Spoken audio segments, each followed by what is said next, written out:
Hello students, myself Anju Kapoor, Associate Professor in Botany, Government College, Kota.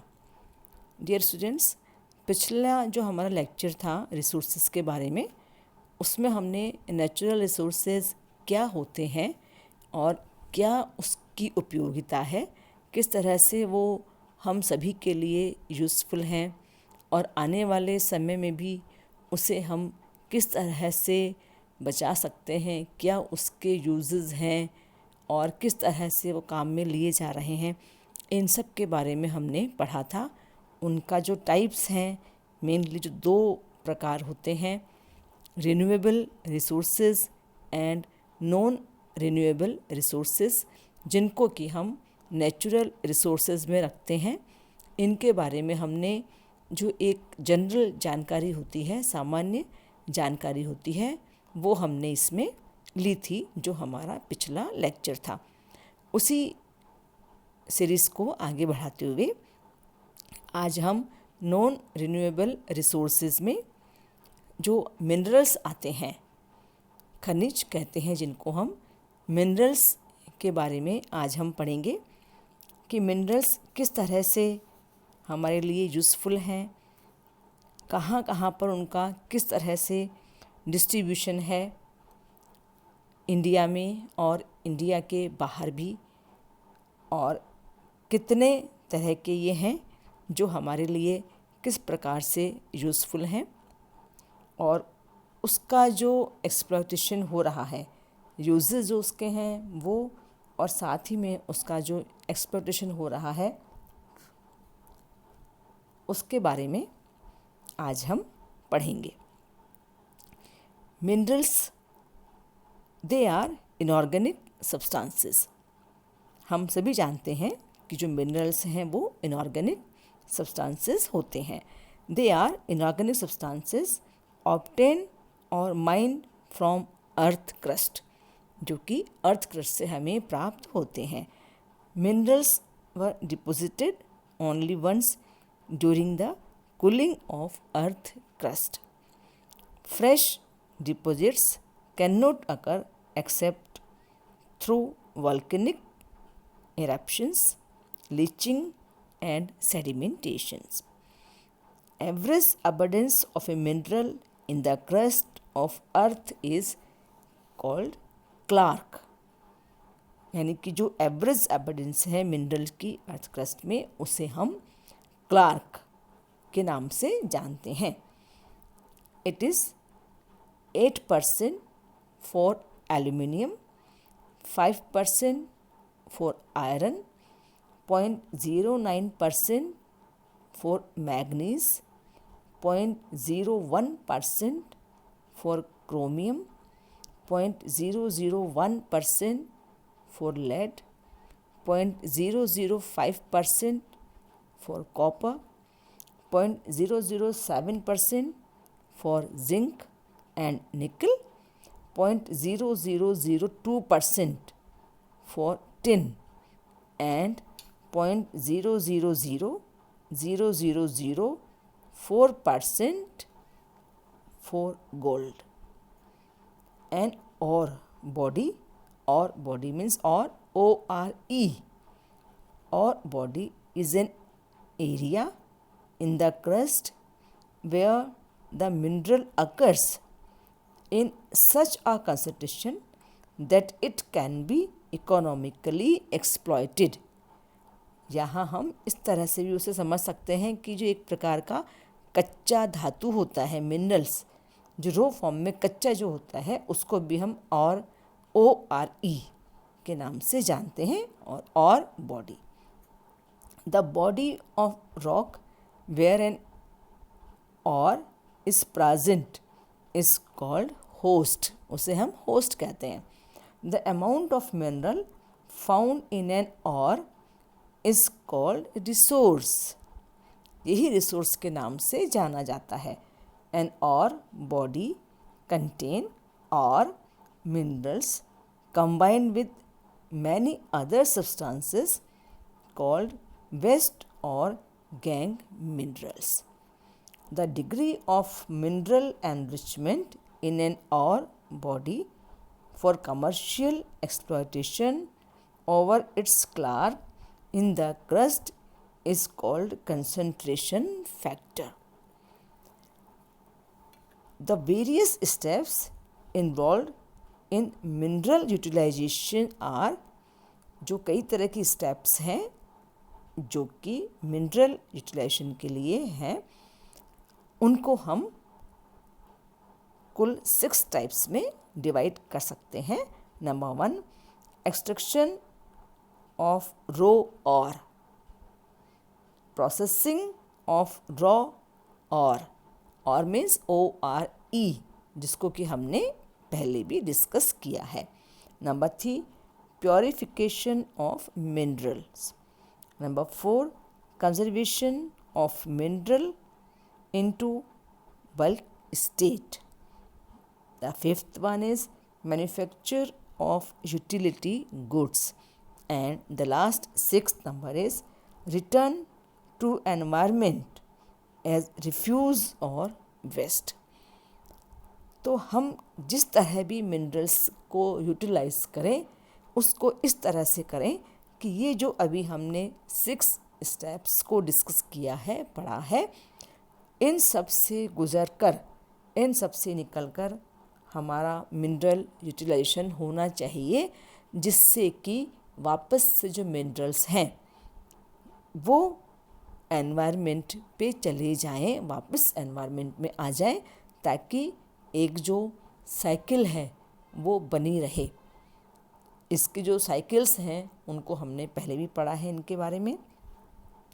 Minerals are used in almost all types of articles, personal, social, technological and commercial. हम सभी जानते हैं minerals का आजकल सभी जगह पर काफ़ी यूज़ हो रहा है, चाहे वो कोई भी फील्ड हो. Rather human progress from hunter gatherer to the present state has been a story of extraction to the present state has been a story of extraction and utilization of minerals. There are over 2000 types of minerals found on earth surface. However, only 200 of them are put to economic use. कुल मिलाकर अर्थ में 2000 तक minerals पाए जाते हैं और जो करीब 200 मिनरल्स हैं वो हमारे इकोनॉमिक यूज़ के हैं. All the economically important minerals are not found everywhere. India is rich in 35 minerals, जिसमें कि जो मुख्य मिनरल्स हैं जो हमारे यहाँ पाए जाते हैं, they are iron, aluminium, bauxite, manganese, chromium, limestone, dolomite, mica etcetera. Copper deposits are fewer, found in Bihar and Rajasthan. Phosphate is found in Rajasthan alone. India is deficit in lead, copper, phosphate, potassium, nickel, gold and silver. इनकी मात्रा बहुत ही कम पाई जाती है. Thorium and uranium deposits are good. Both are used in generation of atomic energy. Like India, every country is deficient in some minerals and surplus in others. For example, Indonesia and Malaysia are rich in tin, tungsten and manganese, while North America has abundant deposits of molybdenum. 50% of nickel deposits of the world occur in Cuba and New Caledonia. Industrial diamonds are most abundant in Zaire. South Africa has rich deposits of gold, platinum and uranium. So every country is dependent on others for meeting their minerals requirement. mineral extraction of a country is not related to its own consumption but to both consumption and export. It is rising steadily. तो यहाँ हम समझ सकते हैं जो अभी हमने इसके बारे में पढ़ा, डिस्कस किया कि कुछ मिनरल्स किसी कंट्री में हैं और कुछ मिनरल्स किसी और कंट्री में मिलते हैं और वहाँ पर उनकी जो पाए जाने वाली कंसंट्रेशन है वो भी डिफरेंट है, अलग अलग है। इसलिए सभी जो देश हैं वो एक दूसरे पर डिपेंडेंट हैं और इसलिए सभी की कंट्रीज़ के जो नागरिक हैं सभी की जिम्मेदारी बनती है कि हम हमारे इस रिसोर्स को किस तरह से काम में लें कि वो एनवायरनमेंट में वापस हमें मिलता रहे, यानी कि उसकी उपलब्धता, उसकी अवेलेबिलिटी बनी रहे और आगे आने वाला जो समय है उनको भी मिनरल्स रिसोर्सेज की कोई कमी महसूस ना हो। ये जो हमने थोड़ा सा आज इसके बारे में डिस्कस किया, इसका जो जनरल एक टॉपिक है कि मिनरल्स कितने प्रकार के हैं, कौन से हैं, कहाँ कहाँ पर पाए जाते हैं, उसके बारे में हमने इसमें आज ये पढ़ा। मिनरल्स को किस तरह से हम कंजर्वेशन में काम में ले सकते हैं, किस तरह से उन्हें हम कंजर्व कर सकते हैं, क्या हम उसमें अपना सकते हैं, उसमें जो मुख्य जो स्टेप्स हैं इसकी जिनमें कि हम मिनरल्स को कंजर्व कर सकते हैं, इनमें कई जो हमारे मेथड्स हैं जो हम काम में लेते हैं और किस तरह से हम मिनरल्स को काम में ले रहे हैं उसमें किस तरह से हम सावधानी बरतें जिससे कि उनका कंजर्वेशन हो सके। इनमें एक है माइनिंग, वो हमें माइनिंग को जो है कम करना चाहिए, मिनिमाइज़ करना चाहिए। पुअर माइंस, जो पुअर माइंस हैं उनसे भी इस तरह का हमें नुकसान होता है कि कंजर्वेशन उनका बहुत मुश्किल से होता है। और ट्रांसपोर्ट वेस्टेज ड्यूरिंग और transport should be prevented.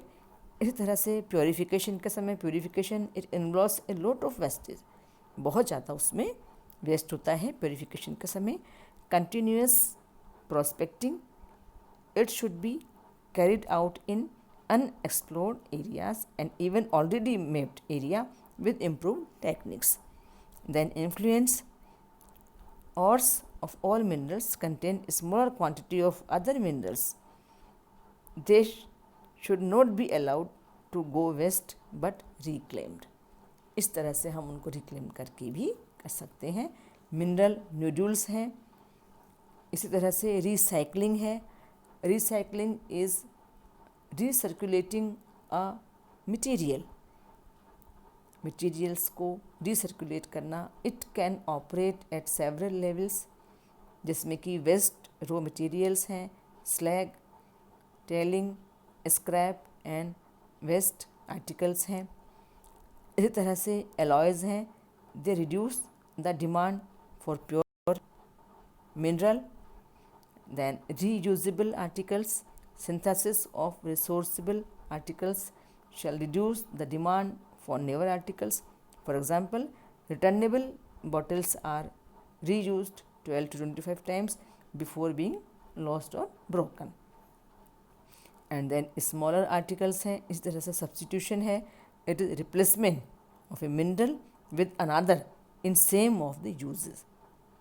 Metallic pipes have been substituted by plastic pipes, copper wires by aluminium wires, long lasting batteries, lead free petrol, etc.